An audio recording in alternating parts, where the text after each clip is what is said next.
never made it, but I know what it takes. I'm motivated by a mix of emotions. The tactic of boycott has been used time to time, from the era of independence struggle against Britishers to now, when people trend boycott Twitter on Twitter and boycott Facebook on Facebook. And in today's scenario, it is China. In order to understand the full potential of boycott China movement, we have to understand the India-China trade ties. China is the India's second biggest trading partner after USA, which accounts for 10.6% of total India's trade, and with Hong Kong, China is India's biggest trading partner. Export and import of India with China worth astonishing $77 billion. According to United Nations Conference on Trading and Development, India's export to China is 5.1% of total India's export, and our import from China is 15.3% of total import, 3 times more than export. That's why our trade deficit with China is 56.77 billion, more than India's trade with multiple nations combined.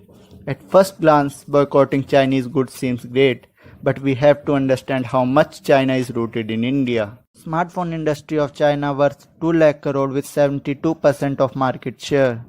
Telecom equipment from China worth 12,000 crore with 25% of market share. Television industry worth 25,000 crore with 45% of smart TV and 9% of non-smart TV market share.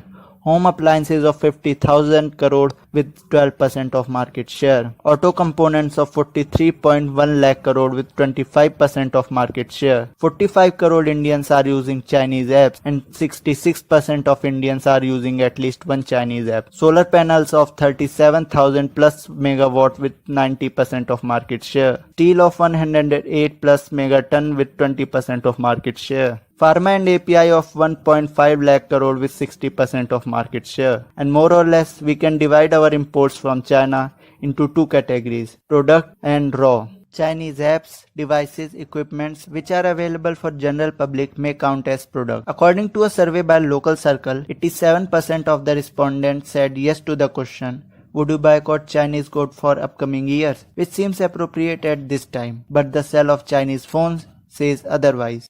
Can you see the irony? But this is the expected outcome anyway. According to Professor Moritz Quitzer, very few boycotts have led to change because people lose interest or stop paying attention over time. There are hundreds of calls for boycott each year and most accomplish very little. Then let's take the second category.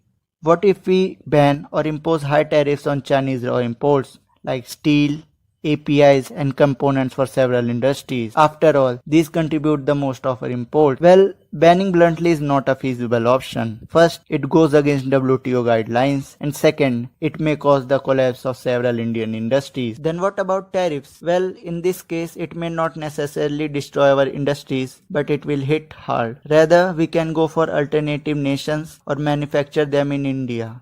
But it won't happen just in weeks or months. It's a process. It will take quite a while. But what if we can cause economical loss to China? After all, this is what we want. Unfortunately, this is not the case here. Even if we impose trade ban on China, China will suffer only 2.1% of export loss and less than 1% of import loss. Although China is the India's second biggest trading partner, India is the 12th biggest trading partner of China. This trade ban won't be more than pinch for China. In meanwhile, this will be a disaster for India. Well, this is how the world is. The economist Kilian Hellman published a study titled The Effectiveness of International Trade Boycott, based on an analysis of boycott of Danish goods by Muslim countries and China's boycott of Japanese goods in response to Senkaku Island conflict. The study suggests that even though an individual firm of the boycotted country might be hit hard, the overall effect of export sector is negligible, rendering the punishment effect as mostly ineffective. So does that mean we cannot go head to head against China? Well, we can indeed go head to head against China, and that we will discuss in upcoming video. And for such more content, please subscribe the cult. Thank you.